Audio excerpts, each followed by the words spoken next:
Scholar इनकी खिदमत में एक बहुत नुमाया नाम है।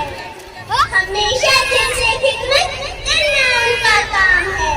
स्कॉलर इनके दिल की धड़कन, नादिया जफर जिनका नाम है।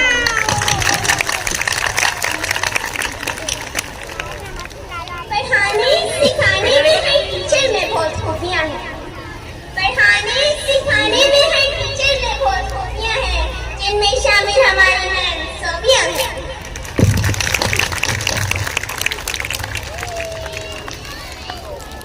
पढ़ाई का यूं ही चलता रहा सफर, अब आते हैं दूसरे कैंपस की तरफ। दोनों कैंपस में पढ़ाई का अंदाज बहुत आला है। दोनों कैंपस में पढ़ाई का अंदाज बहुत आला है। दोनों को मैम रुबीना ने कैसा संभाला है। कड़ी से कड़ी जुड़ी हो जैसे, यहाँ भी ऐसे वहाँ भी ऐसे। कल्चर डे हो या हो कोई फंक्शन, वहाँ भी जैसे यहाँ भी ऐसे।